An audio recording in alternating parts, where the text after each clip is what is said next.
नमस्कार दोस्तों। UPSC prelims के लिए टॉप 300 की सीरीज़ में हमारा अगला टॉपिक है हवाना सिंड्रोम।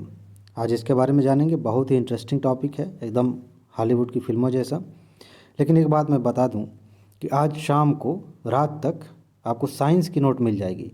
यानी कि टॉप 300 में जितने टॉपिक्स साइंस के सेलेक्ट किए गए हैं उनकी पीडीएफ नोट आपको मिल जाएगी। हो सकता है कि आगे कुछ और टॉपिक्स मिलें तो मैं उनको ऐड कर दूंगा उसमें। इसीलिए तो आपको व्हाट्सएप ग्रुप में शामिल किया जाता है, ताकि अगर पीडीएफ में कोई संशोधन होता है, कुछ नए टॉपिक्स जोड़े जाते हैं तो आपको ग्रुप में एक ही साथ मिल जाए और प्रीलिम्स के बाद मेंस की पीडीएफ आपको मिले। हालांकि कुछ ही लोगों को अब इसमें शामिल होने का मौका मिलेगा, क्योंकि बहुत जल्दी मैं ये बंद करने वाला हूँ। सिर्फ उन्हीं लोगों को आगे मेंस की पीडीएफ मिलेगी जो अभी शामिल हो जाएंगे इसमें। ठीक है।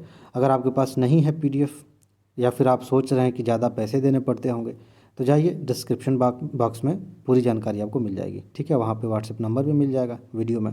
चलिए तो बात करते हैं हवाना सिंड्रोम की। देखते हैं कहाँ कहाँ से प्रश्न बन सकते हैं। देखिए, ये तो बस चर्चा की बात है कि एफबीआई के बारे में आपने देखा होगा, फिल्मों में दिखाया जाता है। फेडरल ब्यूरो ऑफ इन्वेस्टिगेशन, इसने कहा है कि इस मुद्दे से हम निपटेंगे, हमारी पहली प्राथमिकता है। बात इतनी सी है।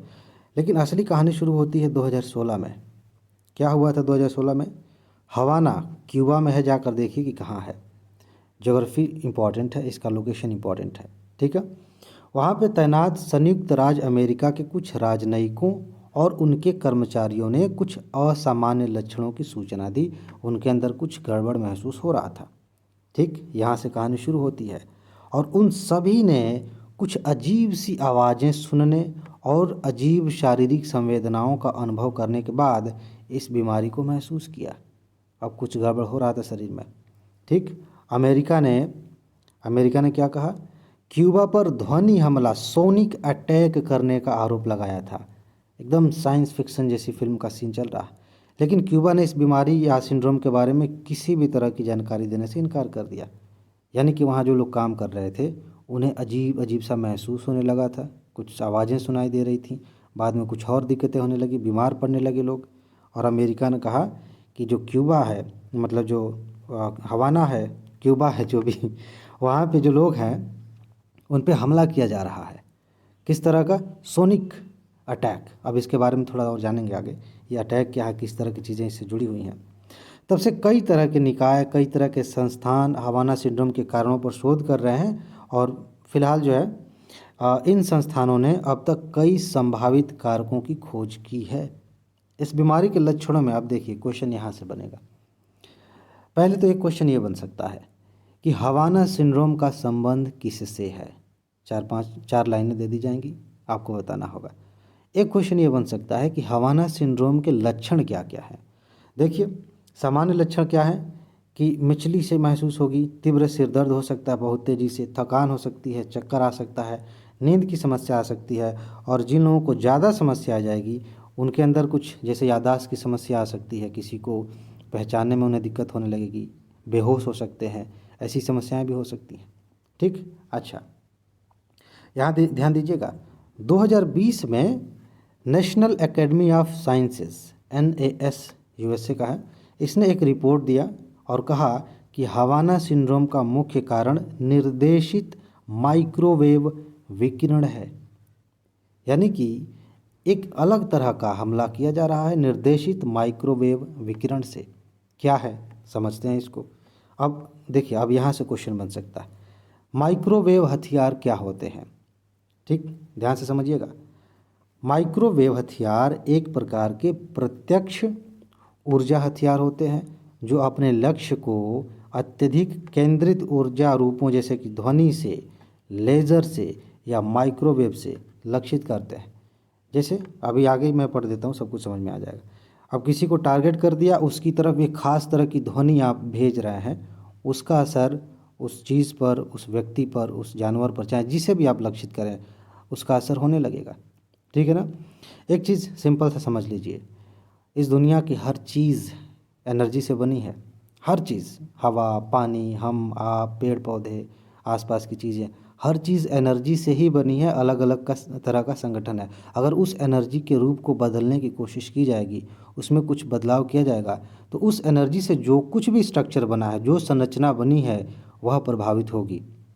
उससे विनाश भी हो सकता है, कुछ नया भी हो सकता है। ठीक है, खैर, तो हम माइक्रोवेव की बात कर रहे थे। ठीक, इसमें क्या होता है, उच्च आवृत्ति के विद्युत चुम्बकीय विकिरण द्वारा मानव शरीर में संवेदना पैदा की जाती है। ठीक है, ये विकिरण भेजा जाता है शरीर में। और देखिए ये क्या करता है, विद्युत चुम्बकीय विकिरण माइक्रोवेव जो है भोजन में पानी के अणुओं को उत्तेजित करता है और उनका कंपन गर्मी पैदा करता है, जो व्यक्ति को चक्कर आना और मितली जैसे लक्षणों का अनुभव करता है। माइक्रोवेव तो वैसे ही आप जानते हैं कैसे खाना गर्म होता है, इसी तरह की चीज़ें शरीर में भी हो सकती हैं। ठीक है, ये अलग तरह का है, एक हथियार की तरह का इस्तेमाल किया जा सकता है। ठीक, अब देखिए एक क्वेश्चन यहाँ से बनेगा कि माइक्रोवेव हथियार वाले देश कौन से हैं। ध्यान दीजिएगा, यूपीएससी हर साल एक क्वेश्चन पूछती है, ध्यान से समझिए। कुछ अजीब से नाम दिए जाते हैं हर साल, वो नाम दे दिए जाएंगे, 2 3 4 नाम दे दिए जाएंगे, कहा जाएगा कि ये किस से जुड़े हुए हैं। ठीक है, ये क्या है, कोई दवाई है, कोई हथियार है, इस तरह से यहाँ भी कुछ नाम दिए जाएंगे और पूछा जाएगा कि बताइए हाल ही में चर्चा में थे, ये क्या है, कोई नई प्रजाति खोजी गई है, कोई एस्टेरॉयड है, क्या है।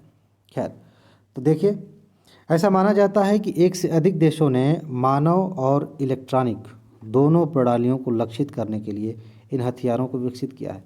देखिए हमारे इलेक्ट्रॉनिक प्रणालियों को भी लक्षित किया जा सकता है।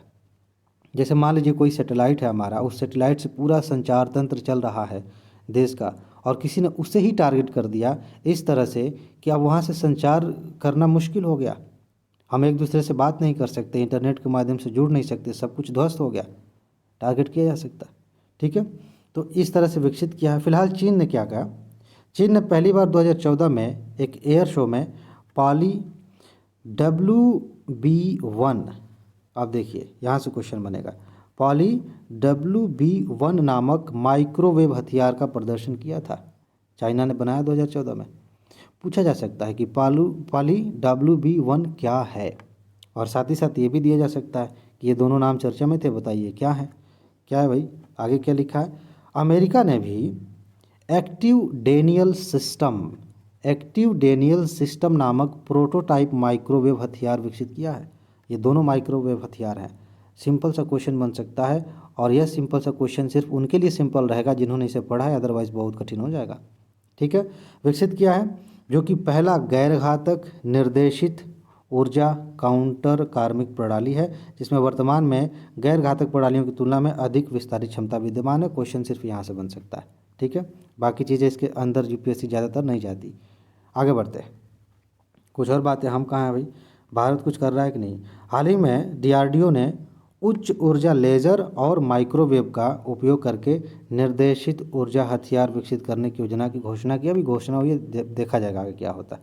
ठीक, कुछ चिंताएं हैं, इन पे क्वेश्चन आने की संभावना कम है, लेकिन थोड़ा सा ध्यान दीजिएगा तो अच्छा रहेगा। इस प्रकार के हथियार देशों की चिंता का कारण बन रहे हैं, क्योंकि ये मशीनों को भी प्रभावित करेंगे, इंसानों को भी प्रभावित करेंगे, और ये हथियार जो है ना दीर्घकालिक नुकसान पहुंचा सकते हैं। अब एक क्वेश्चन ऐसे पूछा जा सकता है कि इस प्रकार के हथियारों का उपयोग क्या होगा।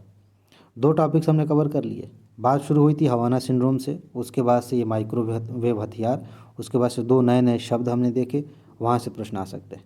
ठीक है जी, तो इसमें बस इतना ही है। अब हवाना सिंड्रोम CPSC कहीं से कुछ भी पूछे, आप आसानी से उसका उत्तर दे देंगे। ठीक है जी, तो शाम को आपको PDF नोट मिल जाएगी रात तक, और बस इसमें इतना ही है। अपना ख्याल रखिए, खुश रहिए, मस्त रहिए। आगे मिलते हैं, नमस्कार।